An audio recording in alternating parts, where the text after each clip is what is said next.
শাস্ত্র গ্রন্থ আদি এবং তার জন্মলীলা খণ্ড পড়লে দেখলে বোঝা যায়, জানা যায় যে মহাত্মা গান্ধীজি আমার মনে হয় তার ধরা, শরৎচন্দ্র চট্টোপাধ্যায় তার ধরা, নেতাজি সুভাষ বসু তার শরণাগত। এটা আপনারা জানেন যারা বিজ্ঞ লোক। আর এই হারামজাদা কয় অনুকূল ঠাকুরের নাম শুনি নাই। তোর বাবার নাম তুই কইতে পারিস? শোনেন, এটা কিন্তু কবি গান। আর ঝড়খালি যে এইরকম হয়ে গেছে আমি বুঝতে পারি নাই, আজকে নতুন বুঝলাম। জীবনে ঝড়খালি অনেক এসে গেছি, কিন্তু শ্রোতা যেহেতু কমিয়ে গেছে আর ঝড়খালির মানুষের যত অবনতি হয়ে গেছে যে হরিবাসনে যায় না, নাকি সম্প্রদায়গত রোষ আছে নাকি? অনুকূল ঠাকুর যে আমার রাধা গোবিন্দ, সে আমার মহাপ্রভু, সে আমার শ্রীরামচন্দ্র, সে হরিচাঁদ সেই। তাহলে মতভেদর মধ্যে নাই। তাহলে সবাই সম্মিলিত হয়ে এক জায়গায় বসে আমরা কবি গান শুনবো, কবি গান করবো, ঠাকুরের নাম শ্রবণ করবো, তাই না? হ্যাঁ, তা সে ভাবটা আমি দেখি না কিছু। আমাদের সত্যি কেমন লাগতেছে। আপনারা নিরুপমা মতুয়া টিভি চ্যানেলটা দেখবেন। গত পরশু দিনকে গান করেছিলাম বেথুয়াতে, তা মানুষকে জায়গা দিতে পারেনি। তা 10 ঘন্টা গান করে আমি ক্লান্ত হয়ে গেছি। 10 ঘন্টার মধ্যে মানুষ বাড়ি যায় নাই। তারপরেও মিলন গাওয়ার পরে ওখানে সরকার মশাই আমাকে আত্মতৃপ্তি হয় নাই। তা আমি বুঝিয়ে পারতেছি কি, আমি আর দরকালের মানুষ তো সবাই মনে করি সাধু, তারা ঠাকুরের নাম করে বাগানে যায়, বাগানে না জঙ্গলে যায়। হ্যাঁ, আর সেই মানুষ হরির নাম শোনে না, দেখি মরে যায় লজ্জায়। সেই আর এই সেইরকম একটা বুকবুক এসে ঢুকছে আজকে, কয় অনুকূল ঠাকুর চিনি না। তা চিনিস না, তা প্রশ্ন করলি কেন? সৎসঙ্গ বুঝলি কি করিয়া, ঋত্বিক বুঝলি কি করিয়া, ইষ্টভীতি বুঝলি কি করিয়া, চিনিস না তাহলে এত জানলে কি করিয়া? হারে হারাম দাদা না। অনুকূল ঠাকুর অবতার পুরুষ, পূর্ণ ব্রহ্ম সনাতন। সে যখন জন্মেছিল শোনেন যত জ্ঞানী দল, মিথ্যা কথা নয় কখন। শোনেন যত নরনারী। বাংলাদেশে কি বলবো, আপনাদের পাশে হিমায়তপুর গ্রামে ছিল উমেশচন্দ্র লাহিড়ী। কে? উমেশচন্দ্র লাহিড়ী যেজন ছিলেন, আপনারা আমার কথা নেবেন, আমার ঠাকুরকে ছোট্ট অবস্থায় নিয়ে তার মা মনমোহিনী দেবী, তিনি ওই বাড়িতে বেড়াতে গিয়েছিলেন। তা ওই বাড়ির যিনি উমেশচন্দ্র লাহিড়ী, আমি বলি সবার বরাবরই তখন পূজা পার্বণ করে, গোবিন্দ পূজা করে। আপনারা শোনেন জ্ঞানী নরে, মিথ্যা নয় কখন। তা পূজার যখন ডালা সাজাইয়া, যখন নিবেদন মন্ত্র বলিয়া যখন করে যাজন, সেই যাজন করলে পরে কি বলবো, আপনাদের ধারে সিংহাসন হতে পিতলের মূর্তি মৃত্তিকায় তখন হয় পতন। সেই মৃত্তিকায় যখন ওই পিতলের মূর্তি পতন হয়, কি বলবো আপনাদের সভায়, তখন উনি চেয়ে করে দর্শন। সেই দিকে চেয়ে দেখে কি বলবো সবাবাকে, অনুকূল ঠাকুর বাচ্চা ছেলে সিংহাসনে উপবেশ করে আছে, উপবেশন। এইটা দেখে তখন যায় চমকে, যে শিবচন্দ্রের ছেলে যদি এইভাবে আমার পুজো নষ্ট করে, পুজো তো হতে পারে না। তখন মনে করি বিবেচনায়, আপনারা শুনে জ্ঞানী জোড়া, কথা মিথ্যা নয়। তার ঘরের মধ্যে কি বলবো আপনাদের সান্নিধ্যে দরজায় তালা দিয়ে আবদ্ধ করে দেয়। আবদ্ধ করে যখন রেখেছে, কি বলবো আপনাদের কাছে, যখন আবার তিনি মন্দিরে গিয়েছে, মন্দিরের দ্বার যখন দিয়েছে বন্ধ করে যখন পূজা পার্বণ করে, শরীরে যত নারী নরে, যখন ডাক দিয়েছে দুহাত তুলে সমর্পিত প্রাণ করে আমার গোবিন্দের যখন ডাক দেয়, কি বলবো আপনাদের সভায় দেখে বন্ধ ঘর, বন্ধ দরজা, খোলা নাই কোনো জায়গায়। তখন সিংহাসনের দিকে দেখিবারে পায় শ্রী অনুকূল চন্দ্র বসে আছে সেই সিংহাসনে। দেখে তখন চমকে যায়। সেই অনুকূল ঠাকুর ওই উমেশচন্দ্র লাহিড়ীকে 32 চিহ্ন দেখাইছিল। কি বাবা মিথ্যে কথা বলছিল? ও হারামজাদা কয় কি?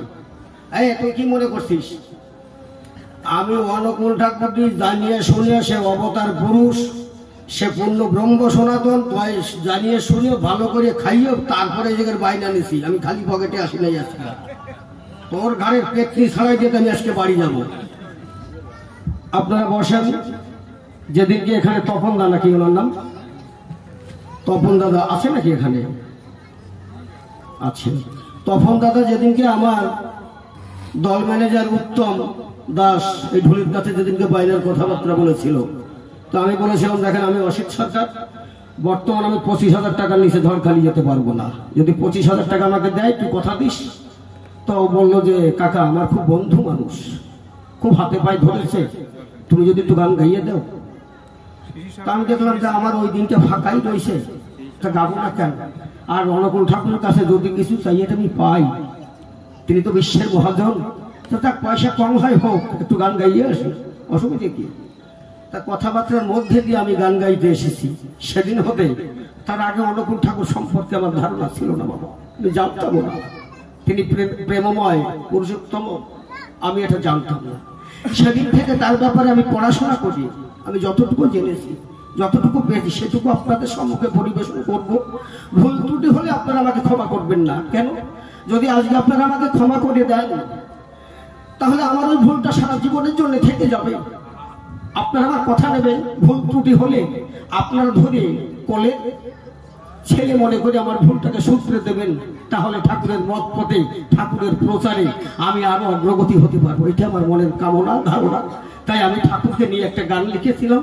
যদি আমার গানে আমি গান লিখি নাই, যেদিনকে বাইনা হয়েছিলাম ঠাকুরকে বলেছিলাম ঠাকুর আমি তো তোমায় চিনি না, তোমায় কখনো দেখি নাই, তোমার জানি না, তবে মানুষ মাত্র তোমার নাম গায়, তোমার গুণ গায়, এইটুকু মাত্র আমি শুনেছি।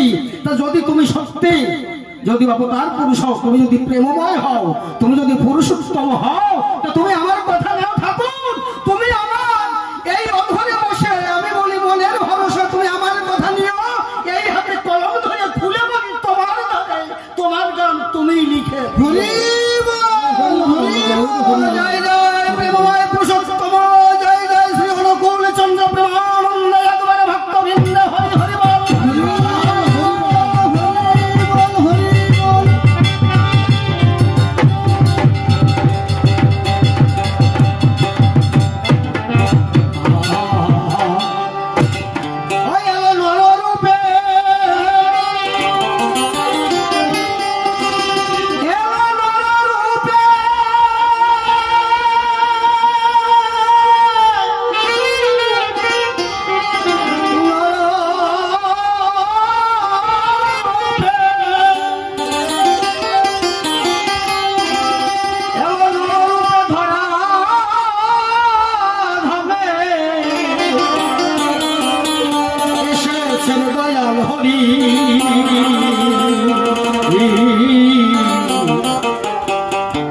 যুগে শ্রী অনুকূল ভব কান্দারি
অনুকূল ঠাকুর চিনাইয়ে দিয়ে যাই আসবে।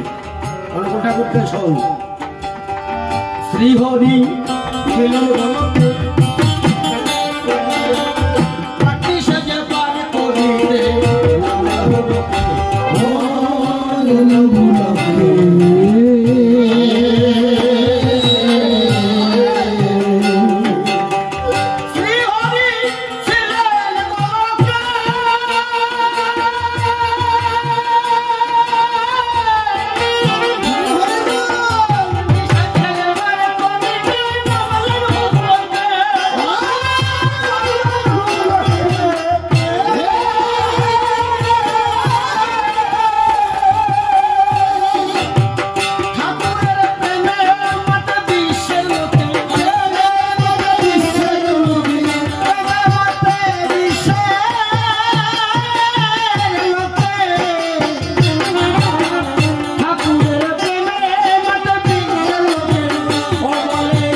ঠাকুরের নীতি ঠাকুরের আমারটা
কি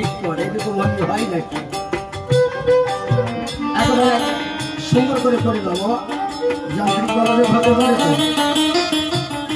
আচ্ছা, ভাবুক কবি যিনি গানটা রচনা করেছেন, ঠাকুর বলেন, হে কলির জীব, তোমরা পরমার্থ ধানে কেউ ভিখারি থেকো না, তাহলে তোমরা উপর মার্গে পৌঁছাতে পারবে না, হাই সোসাইটি পৌঁছাতে পারবে না। হাই সোসাইটি ভালো জায়গা পৌঁছাতে গেলে তার পরমার্থ ধানের প্রয়োজন। পরমার্থ ধান কি বাবা?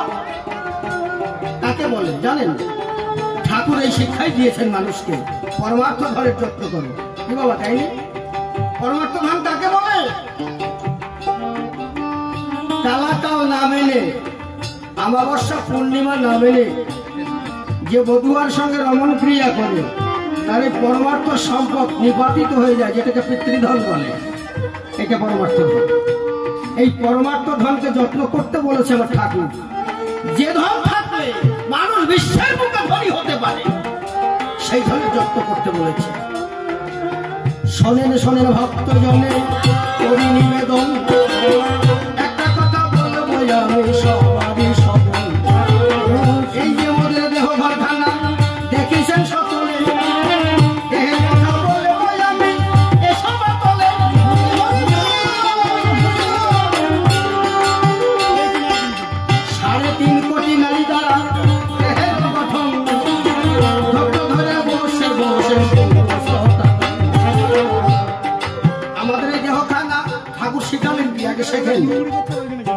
ঋত্বিক কাকে বলে, সস্তান কাকে বলে, আচার্য কাকে বলে? খালি ডিগ্রি নিয়ে হলে তো হবে না বাবা, করণ আছে, কাজ আছে। সস্তান ব্রত যিনি নিয়েছেন তিনি নিরামিষ ভোজি, নিরামিষ খাবেন। ঋত্বিকের ওই একই অবস্থা। অনুকূল ঠাকুরের মতপথ গ্রহণ করলেই তাকে নিরামিষ আহারী হতে হয়, আর মাছ খাওয়া চলে না, মাংস খাওয়া চলে না। এবার বহির্জগতের মাছ মাংস তো খেলেন না। আর মাছ মাংসের জগৎ আছে বাবা, কোথায় আছে? এই জগতে মাছ মাংস আমি ছেড়েছি। রাত্রেবেলা যাচ্ছি আমার স্ত্রীর কাছাকাছি, কাম সাগরের মৎস্য ধরে করেছে সেবন। ইহা কিন্তু সস্তায় নরদের নাহি তো নিয়ম।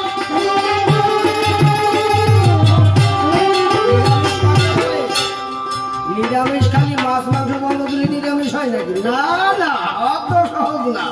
আমার ঠাকুরের শিক্ষা দেয়। আমার যে কথাটা বলতেছিলাম, এই দেহটা গঠন বাবা, নারী 3.5 কোটি।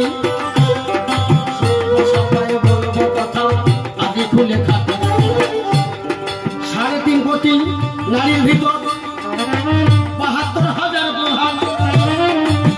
বসে বসে শ্রবণ করুন যত বিদ্যমান।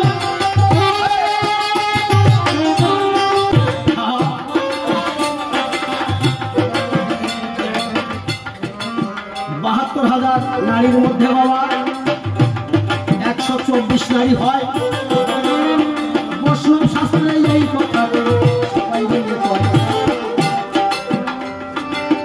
এই 124 নারীর মধ্যে বাবা 32 নারী প্রধান বসে বসে শ্রবণ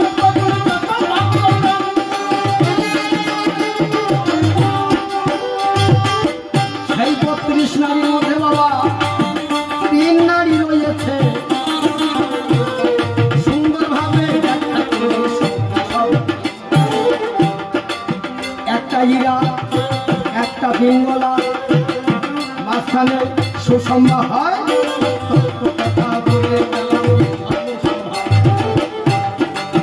এই যে মাঝখানে যেটা দেখছেন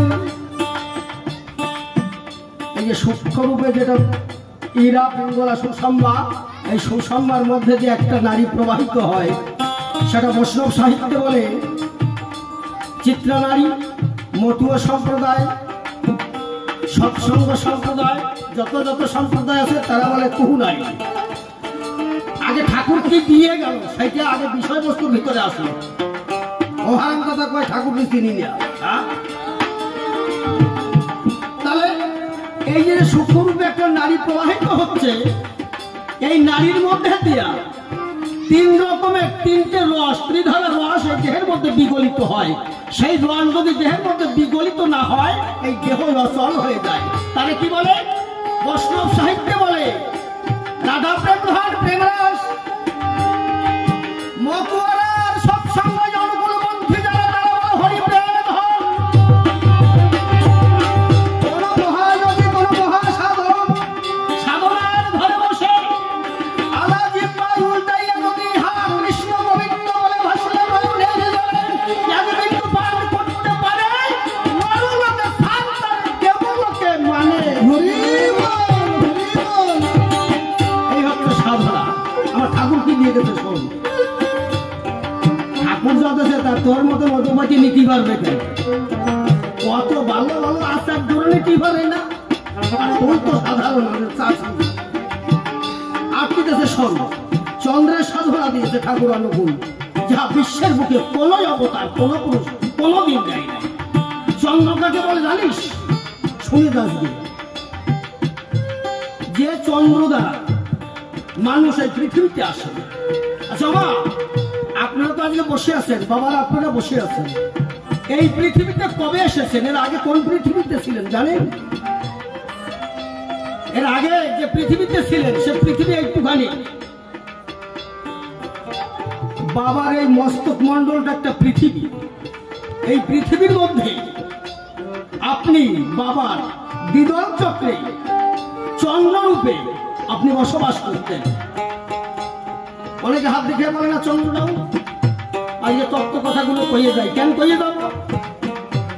ঝড়খালির মানুষ বসে মনে করছে যে আগে যে কবিয়ালরা আসতো সেই কবিয়াল আইসে বোধহয় না, কি তাকে জানে, সেই জন্য কেউ পাই নাই। আজকে কইয়ে যায় এরা যে প্রচার দেবে না, ইয়ে কবিগানের তো অন্যরকম হয়েছে, তত্ত্ব কথা ভাঙাইয়ে গেছে। তাহলে যেদিন শুক্লাপক্ষ তিথি হয় পূর্ণিমার দিন এই দ্বিদল চক্রে থাকে আমার অবস্থান। পিতার এই দ্বিদল চক্রে আমার অবস্থান থাকে।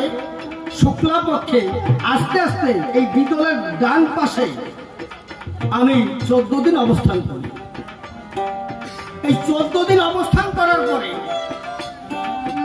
যেদিন পূর্ণ কৃষ্ণপক্ষ থেকে যখন এই শুক্লা পক্ষ থেকে যখন কৃষ্ণপক্ষে আসে তখন দ্বিদল চক্রের বাম পাশে আমার চন্দ্র অবস্থান করে। এই চন্দ্র কোন দিন কোন জায়গায় কিভাবে অবস্থান করে, কোথায় অবস্থান করলে পরে গেলে পরে নারীর ধারে সেই মানুষ কখন না মরে, এই শিক্ষা আমার ঠাকুর দিতে এসেছিলেন। তাহলে নারীর কাছে তুমি যাবে কিন্তু তোমার পতন হবে না, তুমি মরবে না। জানো এই শিক্ষা, আগে শিক্ষা তুমি জানো, তারপর তুমি করবে, প্রশ্ন করবে। এইবার ওই চন্দ্র অমাবস্যা তিথিতে প্রতিপদ দ্বিতীয়া তৃতীয়া চতুর্থী পঞ্চমী ষষ্ঠমী সপ্তমী অষ্টমী নবমী দশমী একাদশী দ্বাদশী ত্রয়োদশী চতুর্দশী অমাবস্যার দিন পূর্ণ ওই চন্দ্র যেটা, ওই চন্দ্রটা আমার পিতার বাম পায়ে বৃদ্ধাঙ্গুলের নিচে অবস্থান, মানে আমি করি। কোন একদিন আমার মা এসে আমার পিতাকে সোহাগ করলেন। সোহাগ করলে পরে আমার পিতা আমার মাকে যেদিনকে ভালোবেসে আলিঙ্গন দিলেন, তখন পিতা ওই দিগল চক্র হতে ওই চন্দ্র সেদিন মায়ের গর্ভে নিমজ্জিত হলো। সেই দিন মানব রূপে মায়ের গর্ভ ধরে আমি 10 মাস 10 দিন পরে ভূমিষ্ঠ হয়ে আজকে আপনাদের সম্মুখে মানুষ রূপে দণ্ডায়মান হলাম। এই হচ্ছে তত্ত্ব কথা। আমার ঠাকুর এইখানে বিধাপিত অনুকূলচন্দ্র ঠাকুর এসেছিলেন। মানুষ কিছু মানুষ বুঝে নিয়েছে, কিছু মানুষ তা বুঝে নাই। খালি ঋত্বিকার সস্তায়নগত করিয়ে গেল আর আচার্য হয়ে গেল। আসল তত্ত্ব হাতাইয়ে দেখল না যেন ঠাকুর কি দিতে এলেন। বড় শক্ত জিনিস।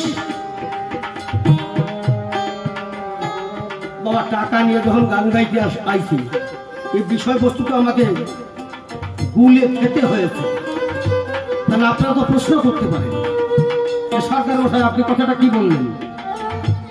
প্রকৃতপক্ষে আমার ঠাকুর কি দিতে এসছে, ভাব আদর্শটা কি? আরো একটা বাজে কথা বলে গেছে, নারীরা স্বামী সেবা করবে, তার ঋত্বিকরা তাকে দীক্ষা দেয়, ওরা সেবা করবে কার? তোর তালর সেবা করবে, সবাই বয় ধৈর্য ধরে দেশ কেটে কার সেবা করে? না জানি বাজে কথা কয় কি যে নাম দেয় দীক্ষা দেয় তারে দাদা কয়, আর তার বৌরি মা কয় গানে হারাম দাদা। বৌদি কবে কি রস করে পান খাওয়ার জন্য?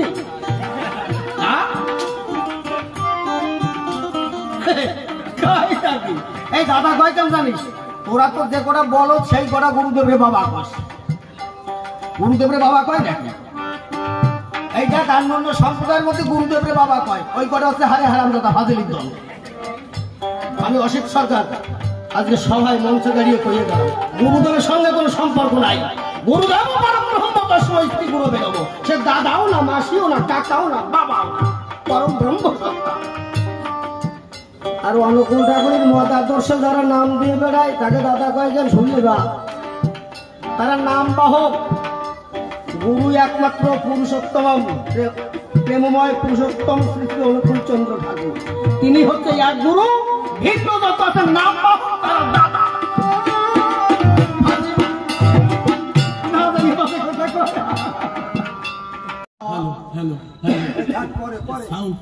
বাজে বজ্রে মধুর বাসী কুসুমে মরয় অমল হাসি, আমারই সন্ধানে বেকৃত তটিনীর খরধারা।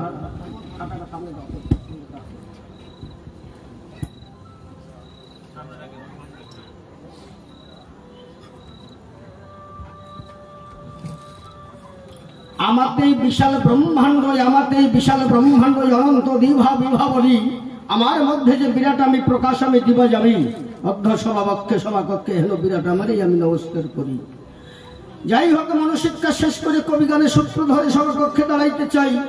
এই কবিগান শুনবার করে এলেন যত নারী আর নরে, প্রত্যেকটি ভক্তা ভক্তের চরণ পরে আগে আমার শ্রদ্ধার্ঘ নিবেদন জানাই। যাক, তার ভিতর দিয়ে কিছু কথা যাব কই, আপনারা সতী সাথে বসে আমার কথা করবেন একর নন। আপনারা শোনেন জ্ঞানমন্ডলী যেদিনকে বাইরে নিয়েছিলাম ঝড়খালি, আমার মনের মধ্যে হয়েছিল একটা আনন্দের উদ্গীরণ যে ঝড়খালিতে ভক্ত লোক বাস করে বটে। খুলে বলি আপনাদের নিকটে, মিথ্যা কথা নয়। যখন সেখানে কবি গানে যাবো আমার মনে আছে ভাবো অনেক ভক্ত পাবো কথায়, সেই মনে করে কি বলবো আপনাদের ধারে আমি আজ আপনাদের এই আসরে দিলাম দর্শন। কি বলবো আপনাদের ঠাই আগে পরে, কিন্তু কোনোদিন আমি ঝড়খালিতে গান গাইতে আসি নাই। কি বলবো আপনারা শোনেন জ্ঞানমন্ডলী, আমি এসেছিলাম নবলক্ষ্মী খালি, যথায় গোপাল সাধুর মেলা হয়। আমার গুরুদেব শিশির সরকার খুঁড়ে বলি সভার ভিতর, আমি তার সঙ্গে গান গাইতে এসেছিলাম তথায়। কিন্তু এই যে বাজার কমিটি, কি বলবো আপনাদের সবাই পরিপাটি আপনাদের কাছে করি নিবেদন, আজ প্রায় 70 বছর ধরে কি বলবো আপনাদের ধারে এইখানে কিন্তু হয় কবি কীর্তন। খুলে বলি আপনাদের কাছাকাছি আমি কিন্তু অনেকবার শ্রবণ করেছি। এখানে নিশি, রসিক, বিজয়, অনাদি আমার যে প্রথম গুরুদেব ছিলেন শ্রীনিবাস সরকার, তারপরে অমূল্য বাবু, এরা এসে এখানে গান করে গেছেন। তৎকালীন দিনে নাকি মানুষকে জায়গা দেওয়া যেত না। তাহলে বর্তমান যে কবিয়াল হয়েছে কি বলবো আপনাদের কাছে, তারা আজকাল করে যে গান বাজনা, সেই গান গাইতে যখন আসে মানুষ তো তখন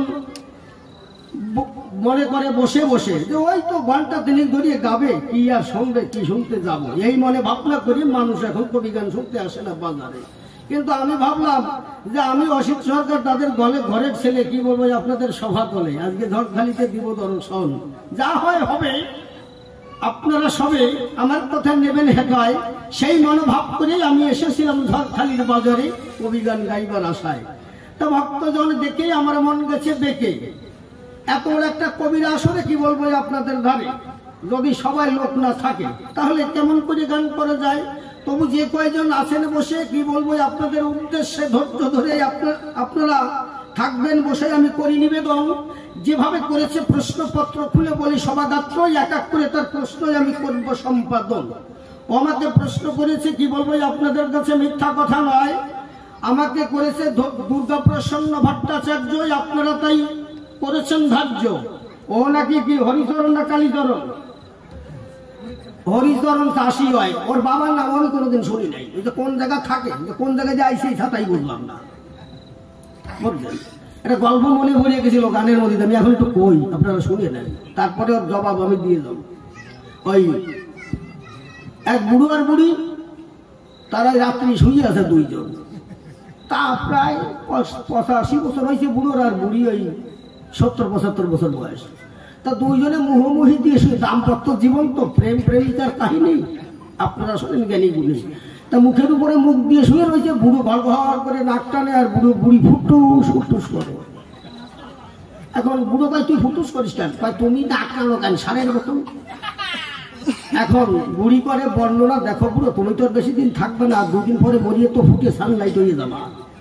তা তুমি মরিয়ে গেলে পরে কি বলবো তোমার ঘরে আমি যে কিছু করিয়ে খাবো, তার তো কিছু করিয়ে গেলে না। তা কয়েকটা তোর জন্য কি করতে হবে?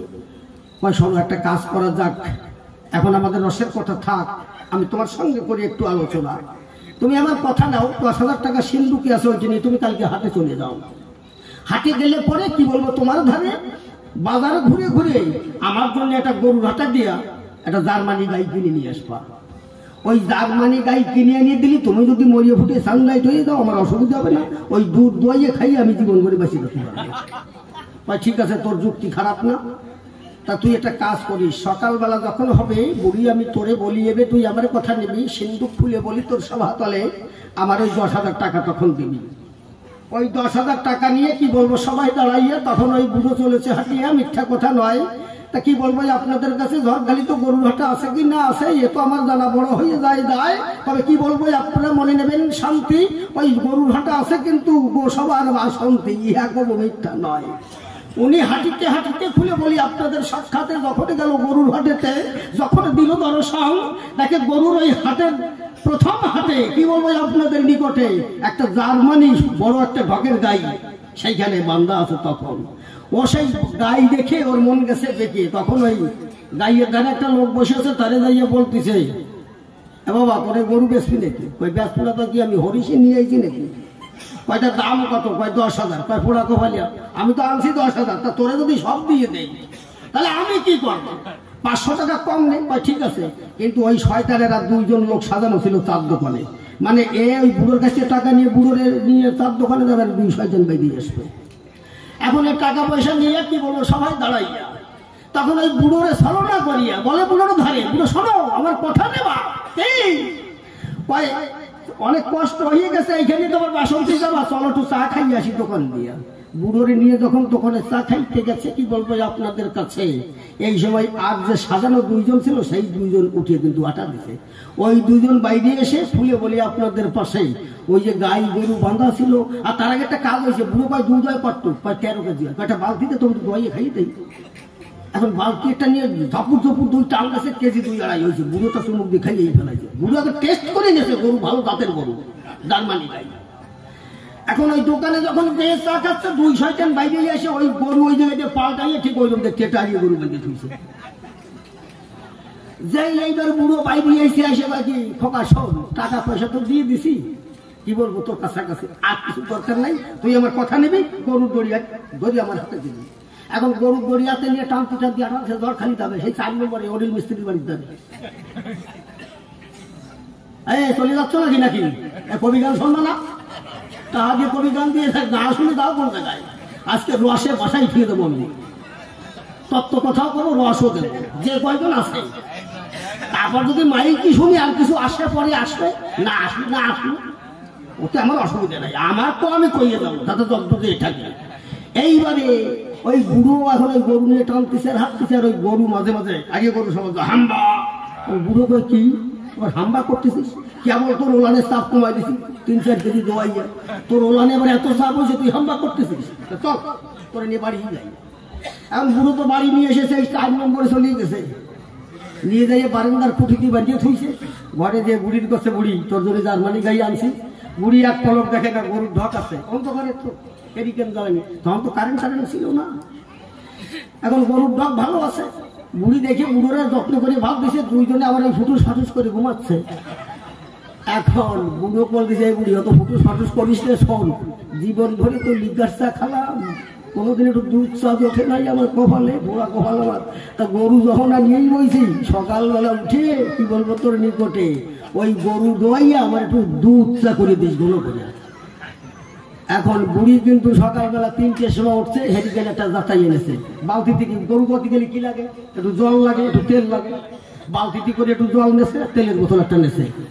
তা তেলের বোতল সেরকম কেজি চারি তেল ধরে নিয়ে গরুর ধারে গেছে।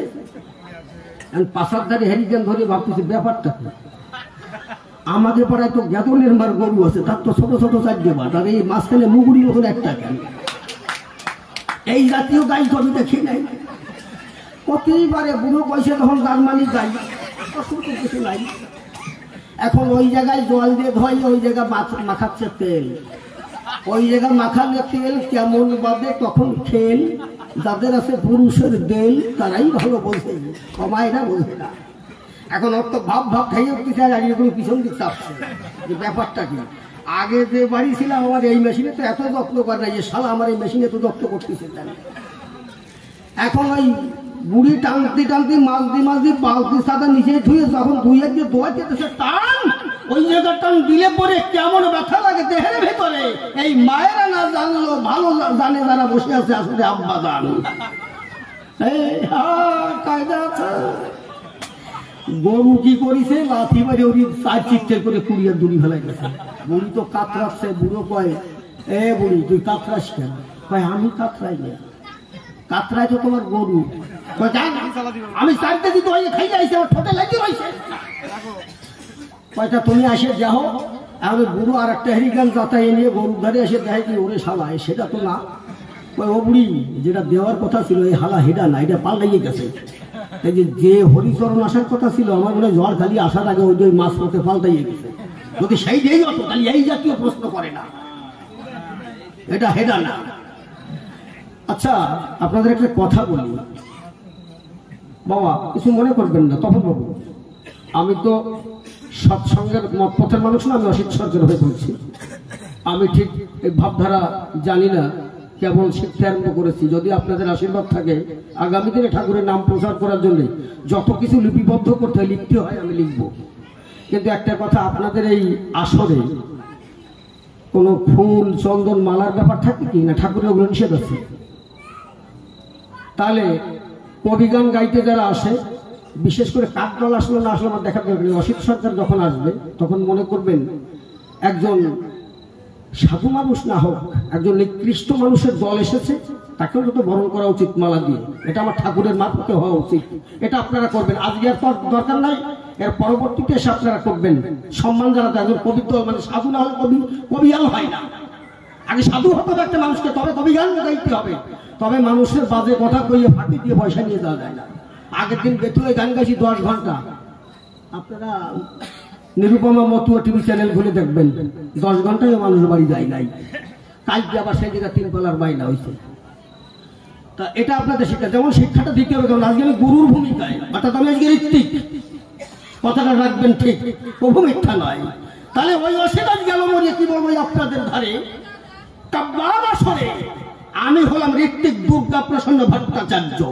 আমার বিপক্ষের কবি জেনে উৎপল সরকার গুণমণি কল্পনত হয়েছেন তিনি, এই একজন চাষী নাম করেছে ধার্য।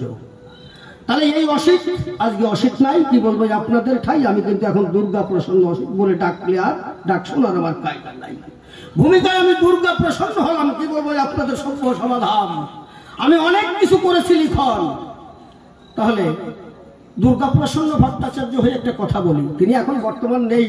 তাহলে সেই বিদেহী আত্মা যেখানে থাকে ভালোবেসে তাকে আমি তার কাছে করি নিবেদন, হে দুর্গাপ্রসন্ন ভট্টাচার্য, তুমি তো সেই আচার্য, তোমার চরণে নয় আমার মাথা, তুমি দয়া করে এসে আমার হৃদয় বাসে বসে পুরাইও আমার মনের ব্যথা। তোমার কথাগুলি শ্রবণ করাও শুনুক শ্রোতা মণ্ডলী, মিথ্যা কথা নয়, তুমি যেখানে থাকো তুমি আমার কথা রাখো, আমাকে ভালোবেসে আমার হৃদয় সিংহাসনে বসে তোমার কথাগুলো তুমি সুন্দরভাবে কইও। যাই হোক, তোমার অসিতের নাম বাদ দিয়া এইবার দুর্গাপ্রসন্ন ভট্টাচার্যের ভূমিকা নিয়া আমি বর্তমান সভ্য সভায় হলাম দণ্ডায়মান। এইবার কিছু কথা হবে বলতে, কি বলবো, আপনাদের সাক্ষাতে আমাদের এই সনাতন ধর্মের মধ্যে কিছু হয়ে গেছে মিলান। কেমন? আচ্ছা বাবা, আপনারা যে সম্প্রদায়ের লোক হোক না কেন আমার দেখার দরকার নেই। আপনাদের এখানে মুসলমান আছে কাছাকাছি? নাই। যদি মুসলমান একটা ছেলে দেখা পান, আপনারা তাকে ধরে 7-8 বছরের একটা ছেলেকে ধরে বলবেন, বাবা তুই কোন সম্প্রদায়ের লোক? সে বলবে আমি মুসলমান, ইসলাম সম্প্রদায়ের লোক। তাকে যদি জিজ্ঞাসা করেন, বাবা তোর ধর্মগ্রন্থের নাম কি? সে এক কথায় বলে দেবে, আমার ধর্মগ্রন্থের নাম কোরআন শরীফ। এই আপনাদের এই হিন্দু ধর্ম যারা সনাতন ধর্ম অবলম্বন করেছেন, তারা কি বলতে পারেন আপনাদের ধর্মগ্রন্থের নাম কি? বলতে পারেন? হ্যাঁ, কি করে কইলেন? ইতিহাসে আছে গীতা। গীতা তো সেদিন কইছে শ্রীকৃষ্ণ ভগবান তাপর যুগে, তার আগে তো আরো ইয়ে গেছে কত যুগ। গীতার জন্ম কত পরে, তার আগে আরো কিছু ছিল না? তার আগে তুই গীতি লেখছে নাকি? আন্দাজে কবেন না, তো ভাবিয়ে কন। দেখছেন আপনাদের গাফিলতি কোথায়?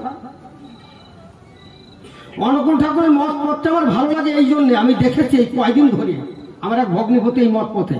তা আমি ভগ্নিপতিকে জিজ্ঞেস করলাম, আমি অসিত সরকার হয়ে বলছি, আমি তাকে জিজ্ঞেস করছি যে দাদা তোমাদের এই যে ইষ্টভীতি রাখতে হয়, তোমরা ফ্যামিলিতে কয়জন? কয় 5 জন ভাই। আমি কত 1 টাকা রাখো না কত রাখো? কয় না, আমাদের প্রত্যেকের 1 টাকা করে রাখতে, আমাদের দেবী 5 জনে 5 টাকা রাখি, 3 5 15, 150 টাকা হয়। ওই সঙ্গে আরো কিছু দিয়ে 245 টাকা আমি জমা দিই। তাকে আমাকে রিসিভ দেয়, আমার নাম্বার তাদের কাছে আছে। এটার মানে বলছে মানুষ বোঝে না।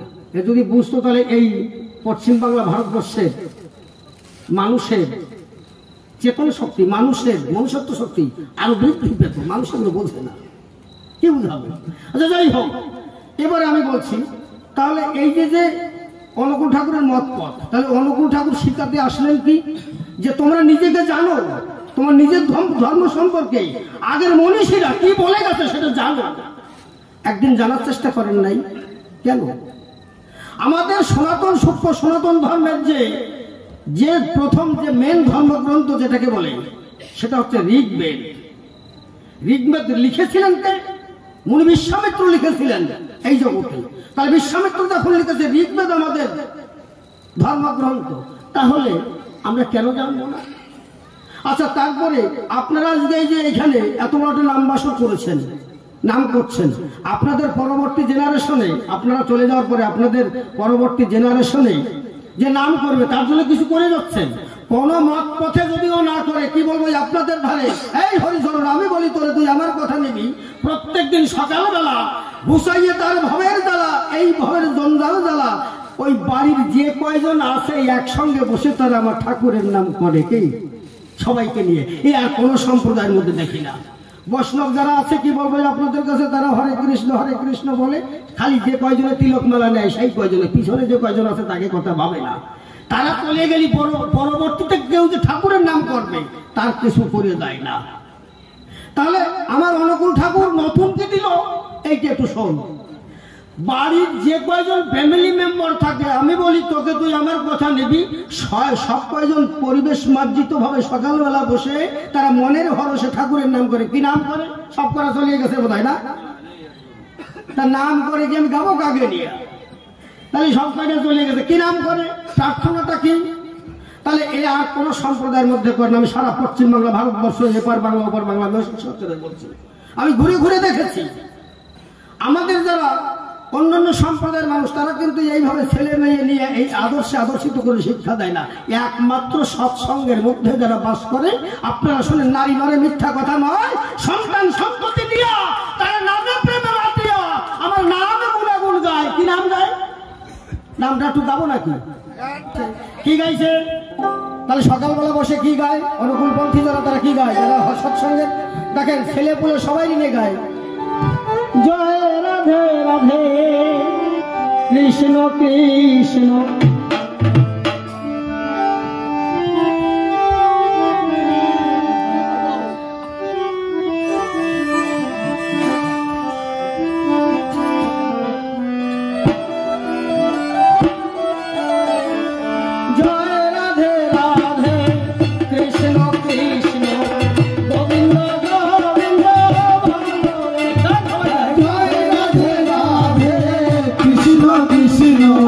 গোবিন্দ গোবিন্দ বলো রে, রাধে রাধে কৃষ্ণ কৃষ্ণ। মারা কিছু কর দেবেন জয় রাধে রাধে কৃষ্ণ কৃষ্ণ গোবিন্দ গোবিন্দ বলো রে, রাধে গোবিন্দ গোবিন্দ গোবিন্দ গোবিন্দ গোবিন্দ গোবিন্দ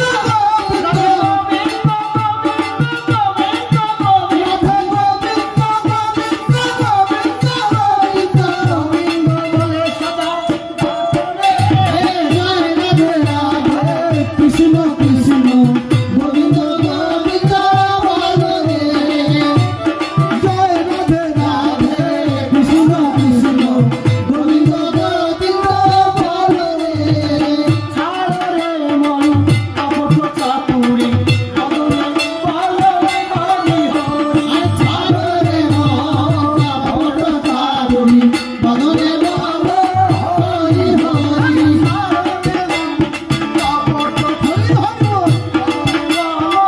হরি হরি, ছাড়ো রে মন কপট চাতুরি বদনে বলো হরি হরি,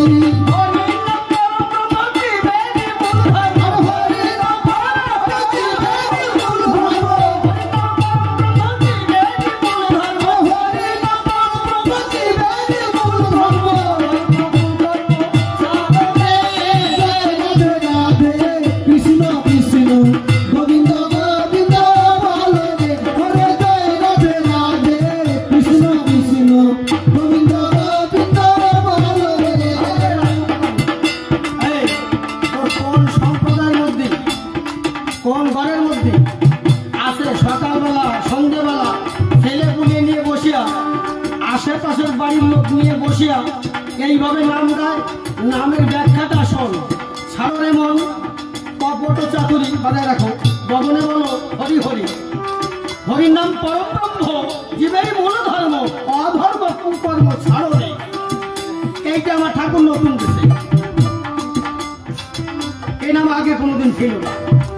যে নাম নিলে পরে মানুষের অষ্ট সিদ্ধি প্রাপ্ত হয় এই কলির বাজারে। হরি বল ওই একজনে বলতেছে কাকা, এই বউকে বলতেছে যে তুমি ওরই সবাই যাচ্ছ, তা জমিতে জল দিতে হবে, তা তোমার মনে নাই? ওই বেটা বলতেছে শোন, আমার জল দেওয়া লাগবে না, আমি কাঁকড়া কল বাটি ধুই আইছি। কাঁকড়া কল কি মানে হালো নড়ি দিয়ে জমির আইল ফুটো করে দিয়েছে, উঁচু জমিতে জল দিচ্ছে, ওই শালার জল এই শালা জমিতে আসছে। কয় কাঁকড়া কল বাতাই দিয়েছি। কয় তুমি কাঁকড়া কল বাতাই দিয়ে ওই সময় যাচ্ছ? ওই সময় বলতে ওই সময় না, তাই আমার ঠাকুর অনুকূল বারণ দিয়েছে। ছাড়ো রে মন কপট চাতুরি বদনে বলো হরি হরি। ছাড়ো রে মন কপট চাতুরি বদনে বলো হরি হরি, হরি নাম পরম ব্রহ্ম, জীবের মূল ধর্ম, হরি নাম ব্রহ্ম জীবনের মূল ধর্ম, অধর্ম কুকর্ম ছাড়ো রে। জয় রাধে রাধে কৃষ্ণ কৃষ্ণ গোবিন্দ গোবিন্দ বলো রে, জয় রাধে রাধে কৃষ্ণ কৃষ্ণ গোবিন্দ গোবিন্দ বলো রে, ছাড়ো রে মন ভবেরই আশা, অযপা নামে করবে নেশা। ছাড়ো রে মন ভবেরই আশা, অযপা নামে করবে নেশা, ছাড়ো রে মন ভবেরই আশা, অযপা নামে করবে নেশা। ছাড়ো রে মন ভবেরই আশা, অযপা নামে করবে নেশা,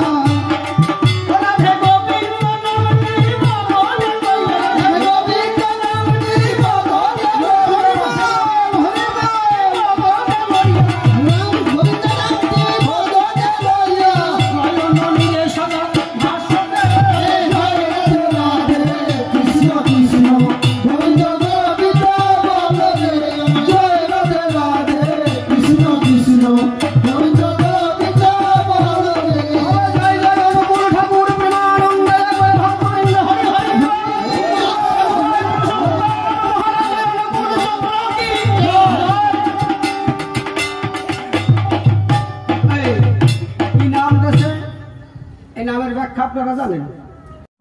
কোনদিন শুনছেন নামের ব্যাখ্যা কি? এই আমি দুর্গা প্রসন্ন হয়েই তো বলতেছি, শোন, আমি বাংলাদেশ হিমায়তপুর পদ্মা নদীর তীর, আমি সমস্ত জায়গায় অবস্থান করেছি, দেওঘর পর্যন্ত অবস্থান করেছি।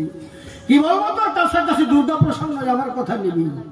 আমার অনুকূল ঠাকুর নতুন রূপে নাম দিয়েছে, খুলে বলি তার কাছে সেই নাম করতে গেলে কোনো ভণ্ডামি চলবে না, কোনো ফাজলামো চলবে না, একেবারে নিঃস্বার্থ ভাবে নিষ্কণ্টক ভাবে এই নাম করতে হবে। নামের পরিধিটা শোনা যাবে। এই আমার কৃষ্ণকে পেতে হলে শোনেন, যত জ্ঞানী দলে রাধাকে ভজতে হবে। তার বৈষ্ণব সম্প্রদায়ের মধ্যে খুলে বলি আপনাদের সান্নিধ্যে, রাধার ভজনা না করা পর্যন্ত কৃষ্ণ প্রাপ্তি তার ঘটে না।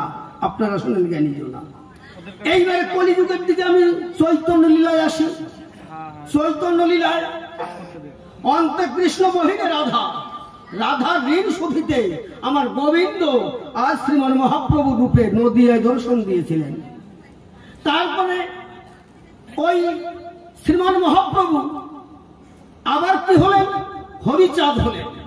হরিচাঁদ হয়ে মতুয়া ধর্মের ভাবাদর্শী অহৌতিক প্রেম ভাব, রাধা ভাব, রাধা ভাব ছাড়া এই পৃথিবীর মধ্যে আর কোনোভাবে আমার গোবিন্দকে, আমার অনুকূলকে, আমার হরিচাঁদকে, কোন চাঁদকে রাধা ভাব ছাড়া পাওয়া যায় না। এই জন্য ঠাকুর চিন্তা করলেন, এই মানুষকে মজাইতে হলে শোনেন, যত জ্ঞানী দলে যদি রাধা প্রেমের মধ্যে মানুষকে ফেলে যদি ডাকতে পারে তাহলে গোবিন্দ যে দেশে থাকুক না কেন, হরিচরণ আমার কথা শোনো, তাহলে রাধা ভাবে নিমজ্জিত হলে পরে শোনেন যত নারী নরে, তাহলে গোবিন্দ আসতে পারে, ইহা কবু মিথ্যা নয়। এই জন্য সমস্ত নাম বাদ দিয়া, ঝাড়িয়া মুছিয়া এই রাধা ভাব মানুষের মধ্যে আমার পুরুষোত্তম প্রেমময় শ্রী ঠাকুর অনুকূল চন্দ্র দেয়। তো তুই কি মনে করছিস? নতুন কি দেশে, নতুন এই যে দেশে, তোর কাছে পুরন কোনটা ঠিক দিতে তুই একটু কই দেশ নাকি? আপনারা কি বুঝলেন? সমস্ত ধর্মের সার কথা হচ্ছে রাধা ভাব। যে ধর্মে যাবেন, ওই মুসলমান ধর্মের মধ্যে যাবেন, ওদের কোরআন শরীফ পড়ে দেখবেন আয়াত বা সূরা রাধা ভাব। মানুষ বোঝে না বলে খালি পিটিয়ে পিটি করে, আসলে কিছু না। রাধা ভাবে নিমজ্জিত না হলে পরে ঈশ্বরকে বাধা যায় না। তাহলে আমার ঠাকুর যখন লীলা প্রকাশিতে, খুলে বলি তোর সাক্ষাতে, যখন এলো হিমায়তপুরেতে, যখন নিজে বুঝেছে মানুষের জীবকে চেতনের পথে নিতে হবে, চৈতন্যের পথে অগ্রসর করাতে হবে, উনি নতুন নতুন পন্থা, কিছু না পুরনো জিনিসের হাত ধরে নতুন করে দিয়ে গেছে কলির বাজারে। মানুষ যদি সেইটা ঠিক মতো ব্যবহার করে তাহলে মানুষ ঊর্ধ্ব জায়গায় পৌঁছাতে পারে, এটা মিথ্যা কথা নয়। একটা কথা শোন, আমি তোরে করে নিবেদন, তুই আমার কথা নিবি। আমি অসিত সরকার হয়ে বলি, আপনারা শুনেন জ্ঞানমন্ডলী, আমি ভারতবর্ষের আন্তে প্রান্তে অনেক জায়গায় গেছি, কিন্তু অনুকূল ঠাকুরের মত পথের মানুষ আমি না বলে আমি এটা নিয়ে তত্ত্বটা আমি তখন ভাবি নাই। কিন্তু সব জায়গায় দেখেছি ঋত্বিক আচার্য সস্তেন যারা করে, এবং যারাই নাম নিয়েছে সবাই সাদা পোশাক পরিধানে, তারা সবাই আসে খুব পরিবেশ মার্জিত ভাবে। কারো রাগ নাই, কারো গালাগালি নাই, কারো বাজে কথা নাই, কারো মুখে একটা বিড়ি নাই, কারো মুখে একটা সিগারেট নাই, কেউ একটা পান চিবায় না, কেউ কোনো নেশাগ্রস্ত না, সুপরিবেশ মার্জিত ভাবে তার জীবনযাত্রা করে। যে মানুষ দুর্লভ মানব জন্ম পেয়েছে, খুলে বলি আপনাদের কাছে, এই মানবের জীবনযাত্রাটাকে কেমন ভাবে অতিবাহিত করতে হয় তার নিপুণ তত্ত্ব আমার ঠাকুর নতুন ভাবে মানুষকে শেখায়। ঠাকুরের সৎসঙ্গে যাবি, দেওঘরে যখন যাবি, নিজের চোখে দেখতে পাবি লক্ষ লক্ষ সেখানে লোক প্রসাদ নেয়, লক্ষ লক্ষ কোটি কোটি লোকের সমাগম। কি বলি আমি সবাই, এখন তুই আমার কথা নিবি, একজন বিড়ি সিগারেট তো দূরে, মদ থাক দূরের কথা, বিড়ি সিগারেট পর্যন্ত খায় না, একটু ভালোভাবে দর্শন করবি। আর যদি কোনো ছেলে বলিরা খায়, চুরি করে টোতে খায়, যদি কোনো ভালো ঋত্বিকির পাল্লায়, সস্তেনের পাল্লায় পরে আস্তে আস্তে ছাড়িয়ে যায়, কি বাবা যায় না নাকি? হ্যাঁ, তাই সুপরিবেশ তৈরি করেছে আমার ঠাকুর অনুকূল চন্দ্র। এটা আর কোন সম্প্রদায়ের মধ্যে নাই। এইবার যদি কই যায় যে গাছ জোরের কথা কয়ে যায়, না আমি গাছ জোরের কথা কই নাই। শোনেন, ক্যানিং আর কয়দিন পরে আমি অসিত সরকার হয়ে বলছি, 11টা বিধানসভা নিয়ে একটা সৎসঙ্গের একটা মেলা হবে, সেই মেলায় আমি গান গাইতে যাবো। আপনার এই বাইনার পরে সেই বাইনাটা আমার, এই গানটা শুনিয়া আপনার এই বাইনা পরে গান লেখছি, এই গান শুনে ক্যানিং এ 11টা বিধানসভা নিয়ে একটা সভা হবে, সেখানে আমাকে গান গাইতে যেতে হবে। তা আমাকে বলছে সেই অন্ন হালদার পিয়ালিতে, সে একজন ব্যক্তি বলছে, অসিত বাবু আপনি তো যাবেন, কিন্তু আমাদের এত লোক হবে, লক্ষ লক্ষ লোক হবে, কেউ কেউ নেশা করে না, বিড়ি সিগারেট কেউ খায় না। বলছি এত সুপরিবেশ মার্জিত? বলছি হ্যাঁ, আপনি দেখবেন সবাই সাদা পোশাকে যাবে, সবাই সুপরিবেশ মর্জিত ভাবে বসবে, কারোর সঙ্গে কারো গালাগালি নাই, কোনো কথা কাটাকাটি নাই, কোনো খারাপ পরিবেশ নাই, একটা ভদ্র একটা সভ্য মানুষের যা পরিবেশ সেটা আমাদের মধ্যে দেখতে পারবেন। তবে আপনাকে নিমন্ত্রণ করছি, টাকা আপনি জানাই নেন নেবেন, কিন্তু আমাদের গানগুলো একটু আপনি গাইয়ে দিয়েছেন, আমি কথা দিয়েছি হ্যাঁ বাবা যাবো। আচ্ছা বলেন, মানুষ যদি অন্ধকারে হাঁটবে না ভালো জায়গায় হাঁটবে, কোন জায়গায় দিয়ে হাঁটবে? রাস্তাটি ভালো জায়গায় দিয়ে হাঁটবে তো। তাহলে অনুকূল ঠাকুর অন্ধকার রাস্তায় প্রত্যেকটা ল্যাম্প পোস্টে পোস্টে লাইট দিয়ে গেছে, ল্যাম্প পোস্ট গুলো হচ্ছে ঋত্বিক আর লাইট গুলো হচ্ছে অনুকূল ঠাকুরের আদর্শ। পৃথিবীর মধ্যে থেকে তুমি আরাধন হয়ে এই জীবনযাত্রা সূক্ষ্মভাবে অতিবাহিত করবি, এটা হচ্ছে আমার অনুকূল ঠাকুরের সুন্দর। যাই হোক, প্রথম প্রশ্নের জবাব আমি রাখলাম না অভাব, অল্পে অল্পে সারলাম। কি বলবো আপনাদের সমাধান। তারপরে কইয়ে গেছে কি, নারীদের দীক্ষা দেয় কেন? তাই নারীরই তুই কি মনে করছিস ওটার দীক্ষা দেবে? তো ওটা তুই কসলাইয়ে সব দিবি নাকি নাকি? হ্যাঁ তুই একা ঠাকুরই পাবি, দেওঘরে যাবি, অনুকূল গইয়ে ডাকবি, আর তোর বউ যেটা থাকবে ওটা কি গই করে বসে থাকবে নাকি নাকি? তুই কি ভাবিস? আমার অনুকূল ঠাকুর বলেছে, প্রত্যেকটি গ্রামে গ্রামে মানুষকে বলেছে, প্রত্যেকটা বাড়ির নারীদের শিক্ষা দাও, নারী চরিত্র শেখো। নারী চরিত্র কি আপনারা করেন? আপনারা ভালো জানেন, যারা অনুকূলপন্থী তারা নারী চরিত্রটা ভালো জানেন। চারা গাছে বেড়াতিস তারা দেবে, এই মায়েরা দেবে আমা। তাহলে প্রত্যেকটা বাড়ি গিয়ে আপনারা সকালবেলা গিয়ে, সেই বাড়ি কোনো কাজ নাই নিহেতু মানে রাধা প্রেম, সব বাড়িতে গিয়ে আমা তোরা এইভাবে চলিস না, সকালবেলা ব্রহ্ম মুহূর্তে উঠবি, উঠানে ছড়া ঝাড় দিবি, আমার ঠাকুরের মতাদর্শ নিয়ে তার কথা বলবি, তাই ভাববি, পারিস তো তার জন্য একটু ইষ্টভীতি দিবি। ইষ্টভীতি মানে কি সাথে তো বুঝে না, আমি যা কবানি তা তোমাকে সাথে মেশবে না, আমার ইষ্টভীতি কি আলাদা। যিনি বাবাটা কথা কই, আপনারা এখানে অনুকূল ঠাকুরের যে মন্দির, মন্দিরে কেউ বাইরে থেকে যারা আসে ভোগ নিয়ে আসেন, ওই যে প্যাকেটে করে মিষ্টি এটা সেটা নিয়ে আসেন। কি নিয়ে আসেন বেশি? বাতাসা নিয়ে আসেন নাকি ছানা? এই হচ্ছে অসিত সরকারের নির্দেশ। আমার ক্যাসেটগুলো দেখবেন, আমি অসিত সরকার হয়ে বলছি, বাতাসা নিয়ে এসে ঠাকুর ঘরে দেওয়া মানে ফাজলামো ছাড়া কিছু না, একটা নিহেতু চিটিংবাজি ছাড়াও কিছু না। এই বাতাসা আপনারা দেবেন না। আপনি বাজারে যাইয়ে কোনোদিন জলখালির বাজারে যে আপনার ছেলে মেয়ে নিয়ে যখন বাজারে যাবেন, একটা বাতাসা কিনে নিজে খাইছেন, ছেলে মেয়ে দেশেন দেশেন? আমি অসিত হয়ে বলছি, তখন তো বলেন দেশেন। তাহলে জ্ঞান নাই যখন, তাহলে আপনি আপনার ইষ্ট দেবতা প্রেমময় শ্রী শ্রী অনুকূল চন্দ্র ঠাকুর পুরুষোত্তম, তার জন্য আপনি বাতাসা আয়োজন করবেন কেন? সে কি বাতাসা খায়?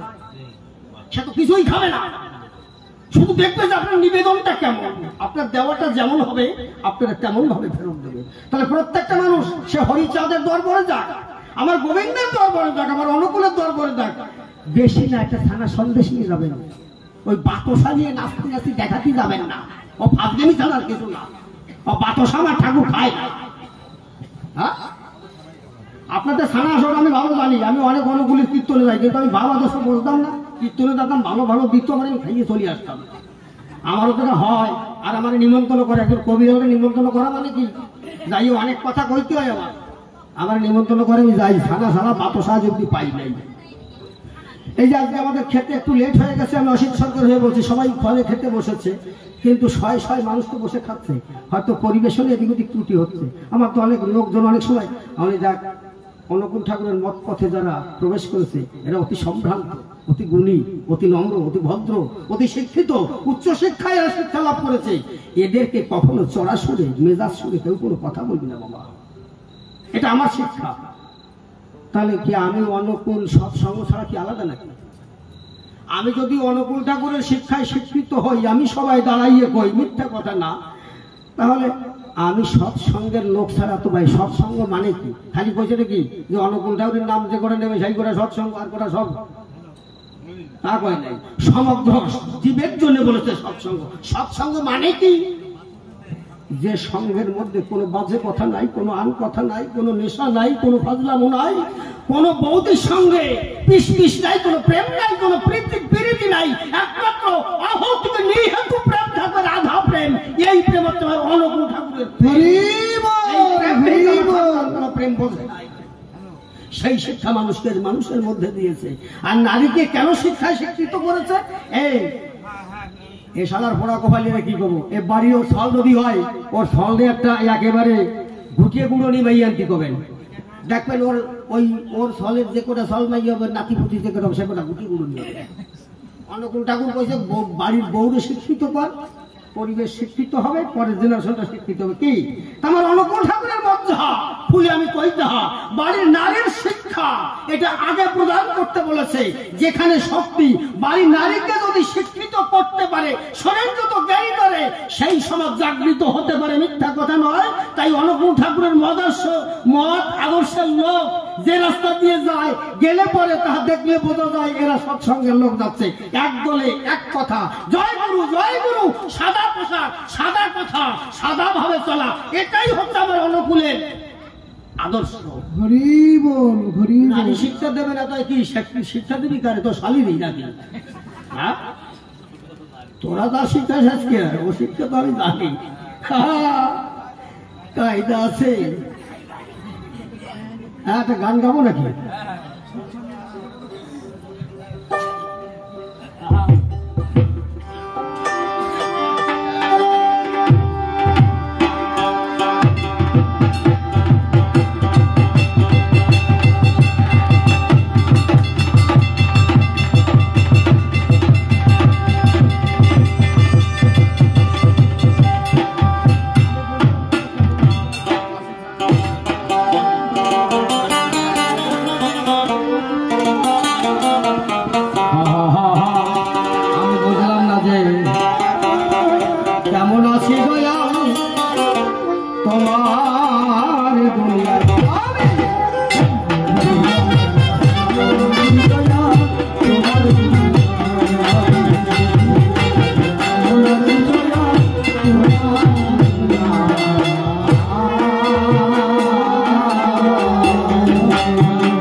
ছেলেটা কেমন,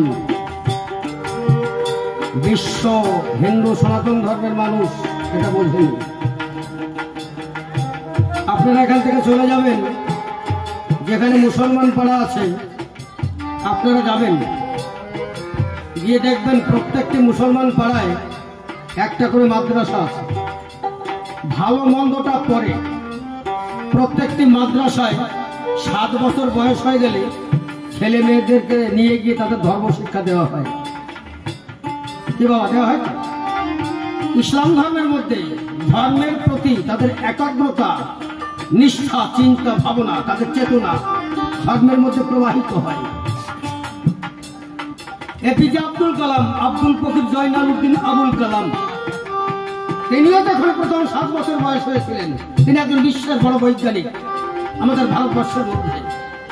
তিনিও ধর্ম শিক্ষা করেছিলেন। এটা মুসলমান ধর্মের মধ্যে এটা তাদের মেন সংজ্ঞা, যে প্রত্যেকটা মানুষকে ধর্মের প্রতি, ধর্মের চেতনা তাদের মনের মধ্যে দিতে হবে।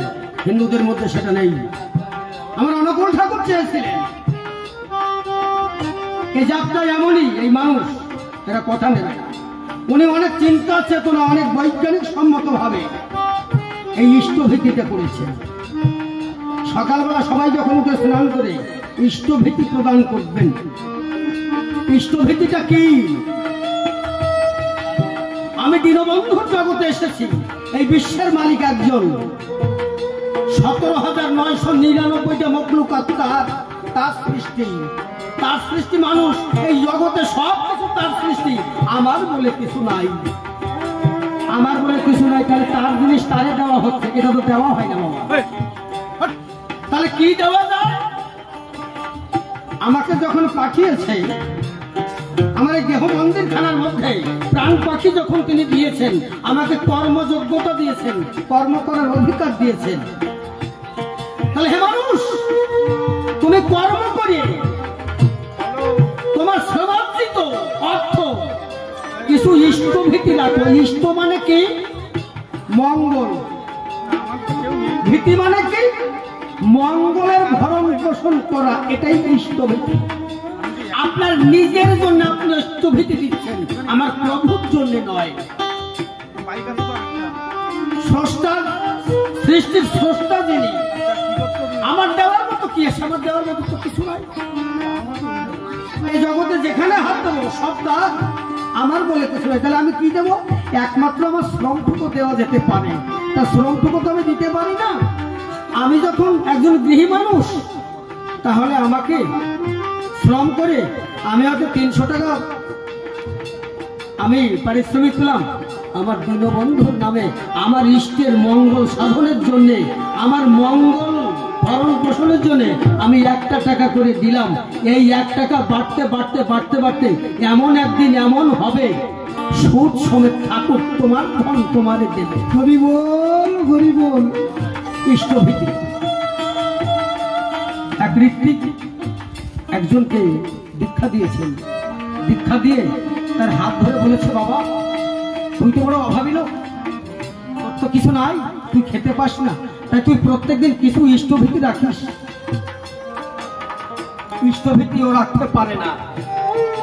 বাবা অনুকূল চন্দ্রের কাছে খবর গেছে, বাবা অমুক নামে সে তো ইষ্টভীতি দিতে পারে না, কয় তারে আমার এই জায়গায় নিয়ে আসে। বাবা অনুকূল চন্দ্র যখন খবর করেছেন, দেখেন ভাগ্যটা কেমন, ঠাকুর নিজে তাকে দয়া করছেন। অনুকূল চন্দ্রের কাছে যখন গেছে, ডাক দিয়ে বলছে, বাবা তুই ইষ্টভীতি দিতে পারছিস না? বলছে, না বাবা, আমি যে পয়সা রোজগার করি আমার সংসার খরচ চলে যায়, আরো আমি কেনা হই, আমি তার থেকে সংশয় কিছু করে আমার মঙ্গল সাধনের জন্য কিছু দিতে পারি না। বলছে, তাই বাবা? বাবা বাড়িতে বৌমা রান্না করে? বলছে, হ্যাঁ বাবা, কোনোদিন রান্না হয়, কোনোদিন হয় না। তাই শোন বাবা, বাড়িতে যাবি, বৌমা যে প্রত্যেকদিন রান্না করে না, রান্নার পরে সকালবেলা যখন ইষ্টভীতি দিতে হয়, স্নান টান করে এসে ঠাকুরের নাম করে, ঠাকুরের প্রার্থনা করে, ঠাকুরের নাম গাইয়ে ওই উনুন থেকে 1 মুষ্ঠ ছাই আমার জন্য ইষ্টভীতি দিস বাবা, আমি সেটাই নেব। ওই বাড়ির যে কয়জন মানুষ সবাই এক এক মুখ ছাই হয়ে চোখের জল ছেড়ে দিয়ে বলছে, হে ঠাকুর, আমাদের তো দেওয়ার মতো কিছু নাই। ঠাকুর আদেশ করেছে উনুন থেকে দিতে হবে এক মুঠো ছাই। এইভাবে ছাই দিতে দিতে দিতে দিতে একটা নিচু জায়গা যখন ভরে গেছে, এই সময় ঠাকুর একদিন খবর দিয়েছে, ওরে নিয়ে আয় তো।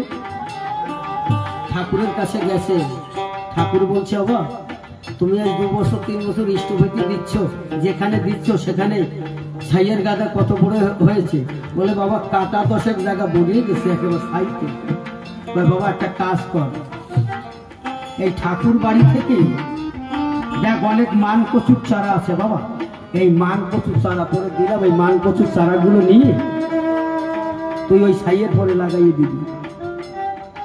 ওই মান কচুর চারা যখন এনে ওই ছাইয়ের গাদায় 10 কাঠা জমিতে লাগিয়েছে, 6 মাস পরে আমার ঠাকুরের কৃপায় এক একটা মান কচু 12-14 কিলো করে ওজন হয়েছে।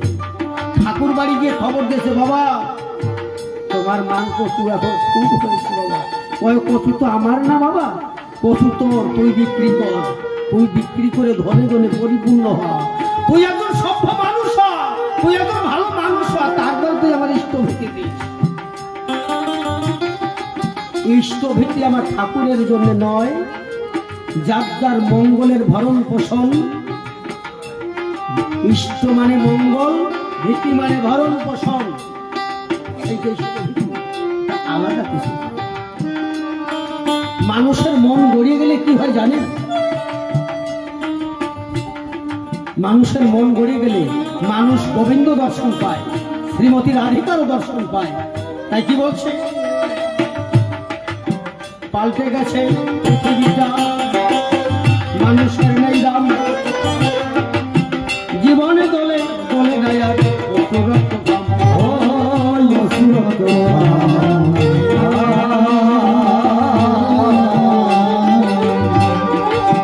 পাল্টে গেছে পৃথিবীটা, মানুষের নেই দাম, জীবনে দলে দলে গায়ার অসুরত্ব দাম, অসুরত্ব দাম।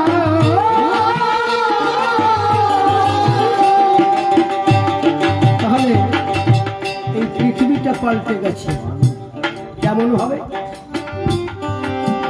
এই যে পৃথিবীটা যে পাল্টে গেছে, এই পাল্টে যাওয়াটাকে সোজা করতে আমার ঠাকুরের আশা।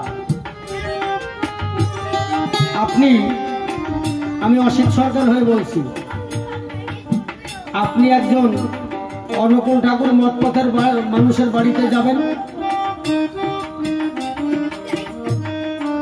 আপনার সেবা শুশ্রূষাটা কেমন করে সেটা একটু দেখবেন। আর একটা অন্য সম্প্রদায়ের মানুষের বাড়িতে যাবেন, তারা আপনার সেবা শুশ্রূষা কেমন করে সেটা একটু দেখবেন। এখনো আমার এত বয়স হয়ে গেছে, এখনো যদি আমি বাসে গাড়িতে উঠে বসে থাকি সিটে, আমার সামনে যদি একটা বেশি বয়স্ক লোক আসে, আমি তাকে উঠে সিট দিয়ে দিই। কেন? আমার যে বয়স, এই বয়সে যদি আমার এত কষ্ট হয়, তাহলে আমার চাইতে তার অনেক বয়স, তার কত কষ্ট হয় এটা অনুধাবন করতে হয়। এটা একমাত্র সৎসঙ্গের লোকেরা বলে। আপনি গিয়ে দেখবেন, আমি মিথ্যা কথা বলি। হয়তো আমি তাদের গুণগান জানতাম না, গাইতাম না, কিন্তু আমি তাদের সঙ্গ অনেক করেছি। আমার আশেপাশে অনেক অনুকূল সঙ্গের মানুষ আছে, সৎসঙ্গের মানুষ আছে। আজ অব্দি কারো মুখে একটা গালাগালি শুনি নাই আমি, এইটা আমার কাছে নতুন লাগে। আজ একটা গালাগালি দিয়ে কোনো সৎসঙ্গের লোক কাউকে একটা কটু কথা বলে।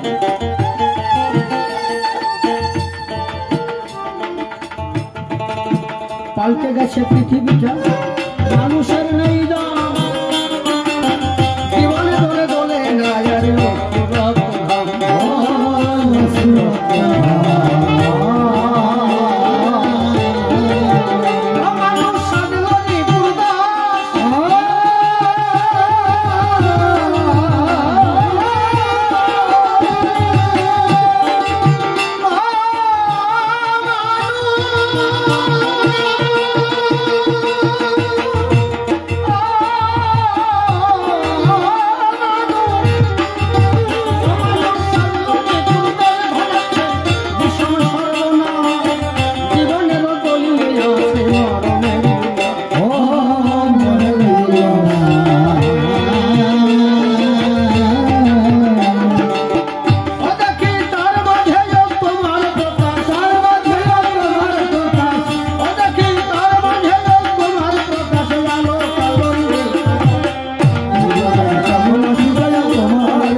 সৎসঙ্গের মানুষ হলে কি হয় বলিবারে চাই।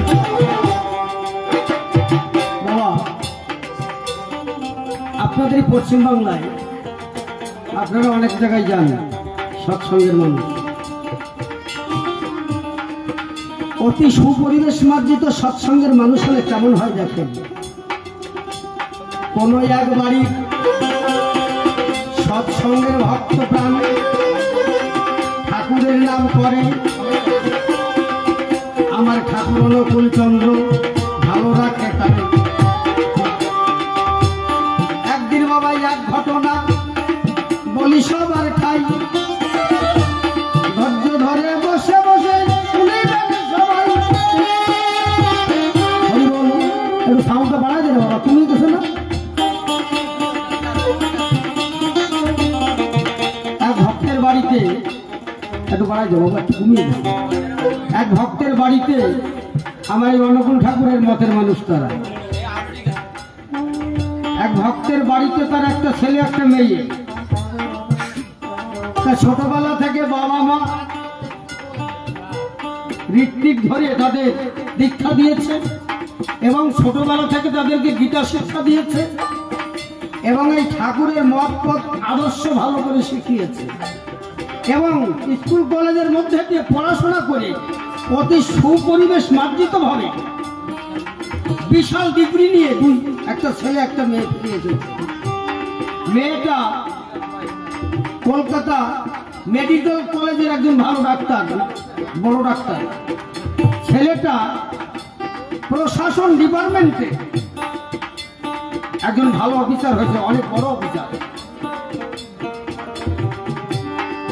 তা বড় অফিসার হলে এই যে বিধানসভা ভোট গেছে, এর আগের বিধানসভায় ভোটের কদিন আগে, এর আগের বিধানসভা 13 তারিখে ছিল বৈশাখ মাসে, পয়লা বৈশাখের কথা। তো ভদ্রলোক আর ভদ্র মহিলা ওনাদের বাড়িতে এই সৎসঙ্গের অনুষ্ঠান করে পয়লা বৈশাখে। তা পয়লা বৈশাখে অনুষ্ঠান করে ছেলের কাছে ফোন করেছে, উনি বাইরে ডিউটি চলে গেছে।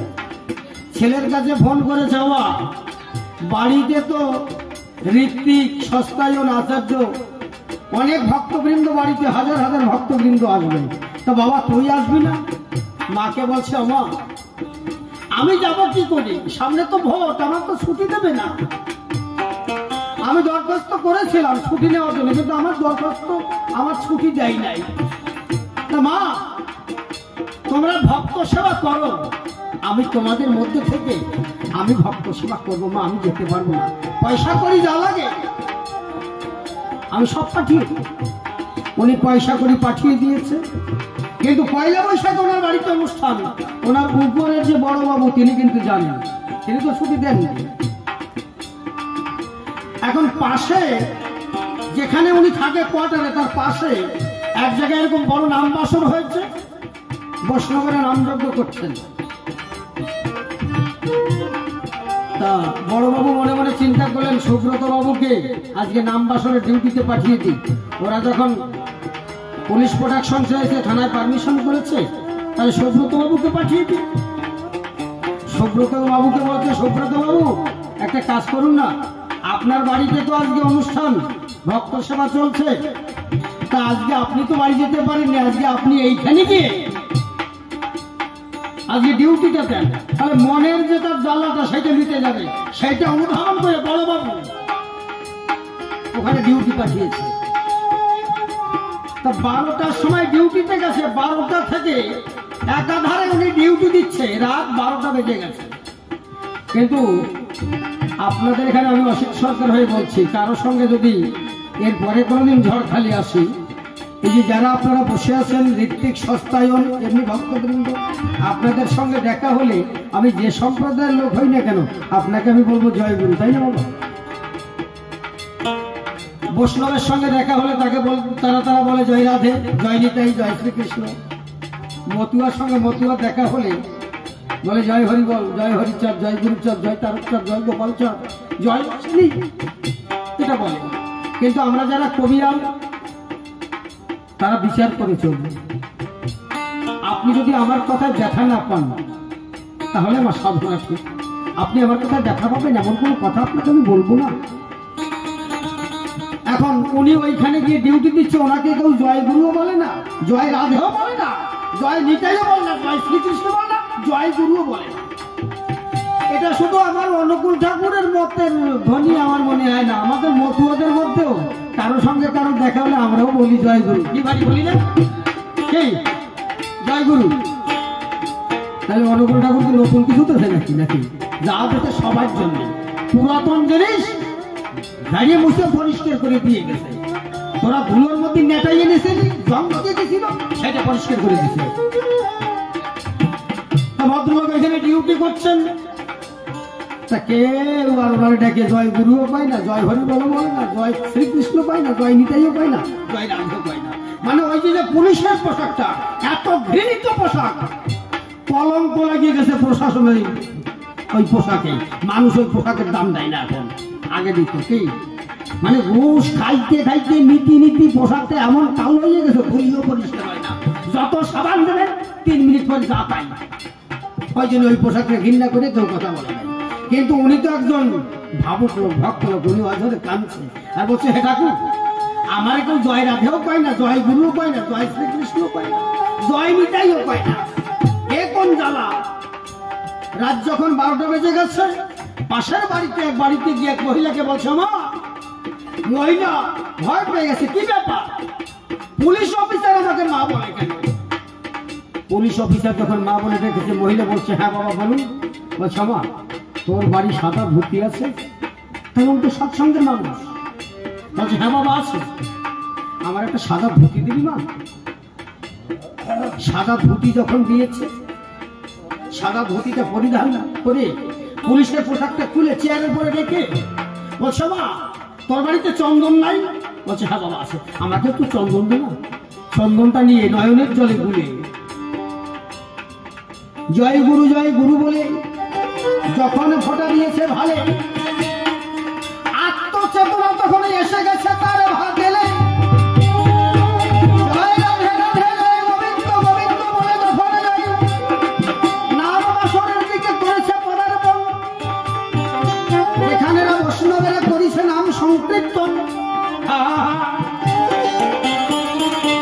উনি সেইখানে গিয়ে সবাই সবার মতো নাম করছেন আর উনি গাইছেন, জয় রাধে জয় রাধে জয় রাধে জয় রাধে, গাইতে গাইতে কাঁদিতে কাঁদিতে বিভোর হয়ে গেছে, মৃত্তিকার পরে পরে বড় করে দিচ্ছে। রাত 12টা থেকে কিন্তু রাত 3টে বেজে গেছে, মিথ্যা কথা নয়। ওনার উপরের অফিসার মনে করছেন, তাহলে চলো দেখি। কয়েকটা কনস্টেবল সঙ্গে নিয়ে বলছে, চলো আমাদের ভক্তপ্রবণ পুলিশ অফিসার তিনি তো নামবাসরে ডিউটি দিচ্ছেন, তাহলে তারা দেখে আসি। কিন্তু উনি তো ডিউটি দিচ্ছেন না, তো নামবাসর ওইখানে নামবাসরে পড়ে আছেন। বড় অফিসার এসে যখন এরকম দরজায় নেমেছে, আপনাদের যেমন দরজায় নেমে দেখছেন যে হ্যাঁ সুব্রত বাবু ডিউটি দিচ্ছেন।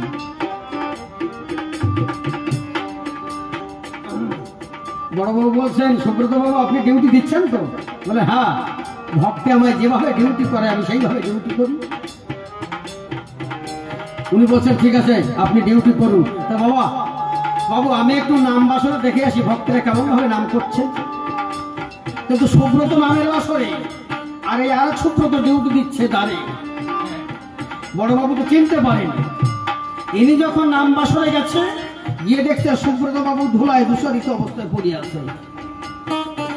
বড়বাবু গিয়ে ওই পুলিশের পোশাক অবস্থায় মাটিতে পড়ে গিয়ে বুকে ধরে জড়িয়ে ধরে বলছে, সুব্রত বাবু আপনি এখানে কত সময় এসেছেন এই নামবাসরে?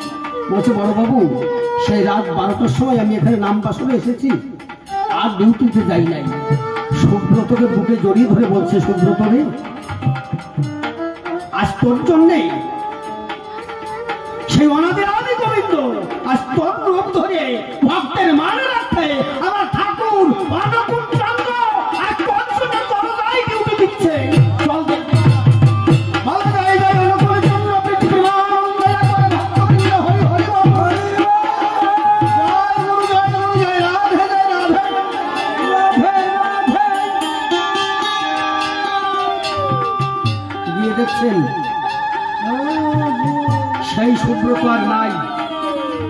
যে ডিউটি দিচ্ছিল সেই সুব্রত আর নাই।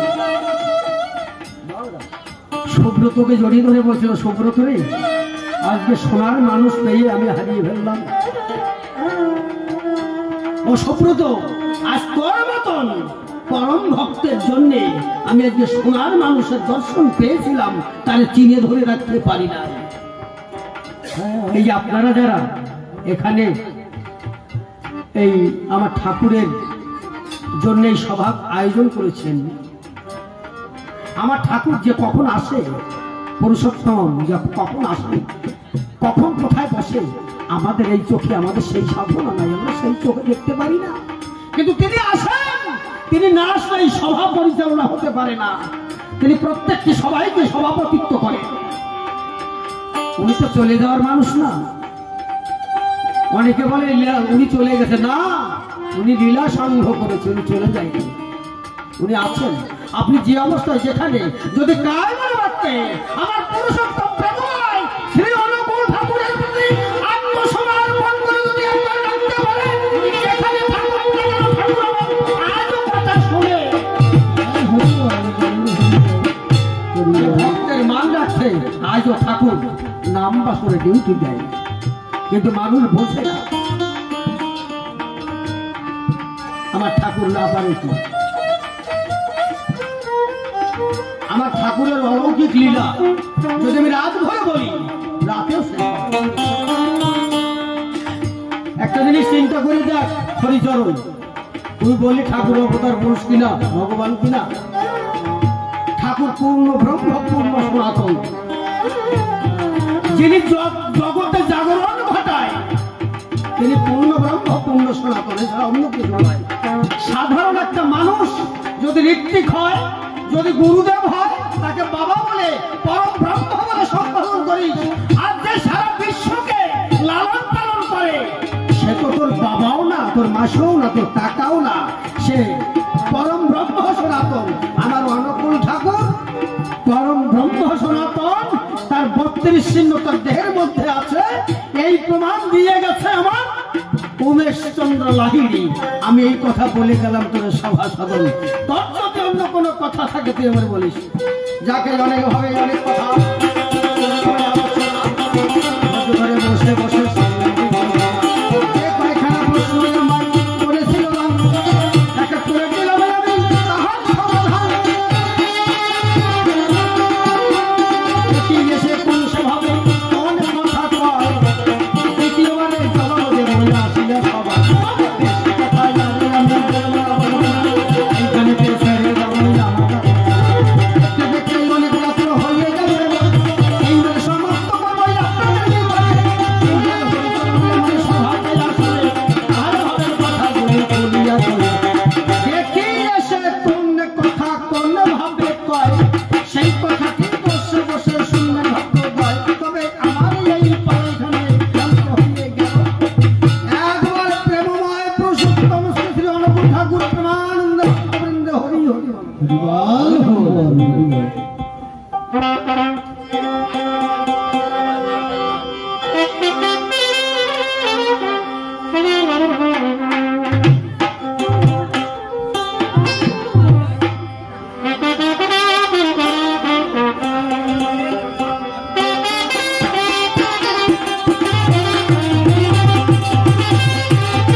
সমাধান তাদের কি ফিরে রাখি তোমার একটু গান তোমার জ্ঞান ফিরেছে নাকি আমার বলো তাই সত্য সবাই আমি কিন্তু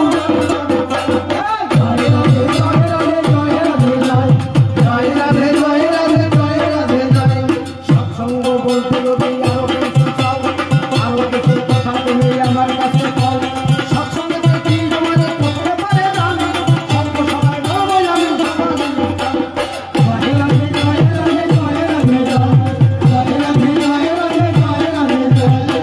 ভাবে কথা বলে সভ্য সভাস্থান তাই তো শুনবেন আবার আগত গানবান রাধা ভাব কেমনে হবে বলবে সভা পরে শুনবেন যত আসলে আমার সংস্কারী নয় রাধে রাধে রাধে জয় রাধে জয় জয় রাধে জয় রাধে জয় রাধে জয় নাম করতে করতে ওই নামে শ্রদ্ধা হয় শ্রদ্ধা হতে হতে নামে ভক্তি তো জন্মায় ভক্তি হইতে ওই ভাবের উদয় হয় ভাব উদয় হইলে ওই মহাভাব পায় মহাভাব হলে ওই যে রাধার জানি এই কথাটি বললাম আমি জয় রাধে জয় রাধে জয় রাধে জয় জয় রাধে জয় রাধে জয় রাধে জয় আর সেই ভক্তি কেমনে হবে সেই কথাটা কবে তোমার কথা শুনবে যত আছেন নারী সবে তুমি এবার বলো দেখি সভারই সাধন তোমার কথা শুনবেন যত আছেন নারী গণ জয় রাধে জয় রাধে জয় রাধে জয় জয় রাধে জয় রাধে জয় রাধে জয়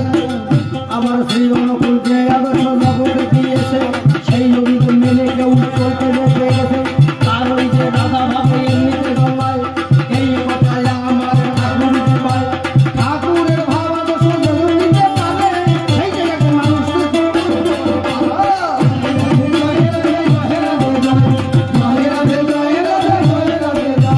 ভালো কথা বললে তুমি সভ্য সভা খাই তোমার কথা শুনে আমি বড় শান্তি পাই তাই তো এইবার আমার মনে আছে ভাবো তোমার মনের মধ্যে আমি ঢুকে যাবো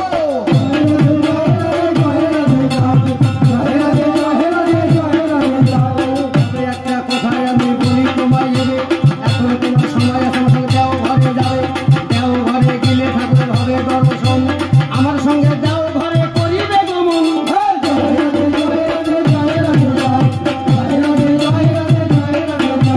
একটা কথা তোমার কাছে তোমার শোধাই দেও ঘরে আমি আজও নাকি লীলা হয় কোন লীলা হয় দেখি বলো দেখি তাই সেই কথা তোমার কাছে জানিবার চাই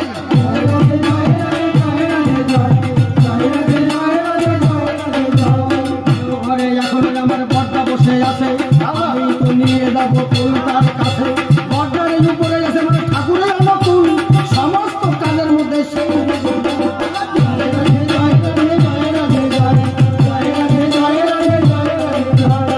ঘরের শিয়রে আমার ঠাকুরের অনুকূল আছে সেই কথাটি বললাম আমি কাজী কবি কাছে বড়টা এখনো সেটাই আছে বর্তমান সেই যে একজন দিবি কই আছে ভগবান যদি আমার সঙ্গে তুই দেও ঘরে যাবি তাই তো সেই ভগবানের দেখিবারে পাবি সকলে মিলে বিশ্ববাসী তারে বলতে পারে এই কথাটি বললাম আমি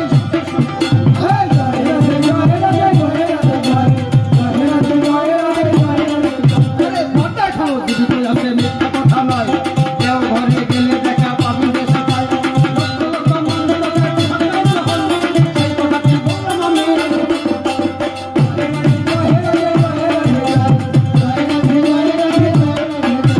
একটা কথা তুই আমার আসিস সবাই আর শান্তি হারে তুই আমার সঙ্গে যাবি ব্যবহার কথায় আছে আমি বর্তমান সেই যে তীরে স্থানে মহাধাম স্থান সেই জগতে ঠাকুর অনুকূল আছে পূজা করে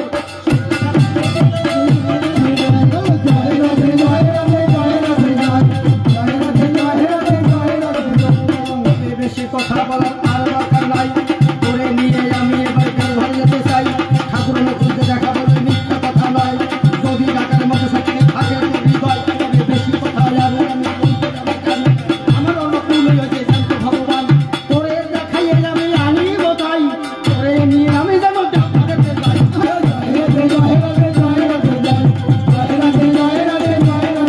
আরে ভালো কথা বললে তুমি সভ্য সভা খাই তোমার কথা শুনে আমি বড় শান্তি পাই তাই তো এইবার আমার মনে আছে ভাবো তোমার সঙ্গে আমি আবার দেও ঘরে যাবো তাহলে তো আমার মনের গোল কেটে গেছে বন্ধতে আমার সময় বটে গেছে আমার মনে রয়ে গেল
ভগবান এবার অন্তরে করে দেয় সবার চরণ ভক্তগণ যদি ভাই আশীর্বাদ করে চরণ ধরে ধরে দেয় আমার চিরে তবে তো জীবন ধন্য মনে হয় তাই প্রণাম করে রাম সাধনা পাই পৃথিবী ভক্ত আসেন রাহা কেউ করবেন না চরণ চর এদিকে আসেন মাতৃ জাতি সকলের চরণে দাঁড়ায় প্রতি পৃথিবী ভক্ত আসেন রাহা কেউ করবেন না চরণ এবং ভাবে বড় সাঙ্গ হয়ে গেল জয় জয় প্রেম প্রেমময় পুরুষোত্তম শ্রী শ্রী অনুকূল ঠাকুর প্রেমানন্দ ভক্তবৃন্দ হরি বল ঠাকুর কি জয়, অনুকূল ঠাকুর কি জয়, অনুকূল ঠাকুর কি জয়, হিমায়তপুর কি জয়, হিমায়তপুর কি জয়, এও ঘর কি জয়, এও ঘর কি জয়, এও ঘর কি জয়, টিক কি জয়, টিক কি জয়, স্থান কি জয়, স্থান কি জয়, বাংলা কি জয়, বাংলা কি জয়, বাংলা কি জয়, সাচ্চ কি জয়, সাচ্চ কি জয়, সচ্চ কি জয়, জয় জয় অনুকূল ঠাকুর প্রেমানন্দ ভক্তবৃন্দ হরি বল হরি বল হরি বল হরি বল হরি বল।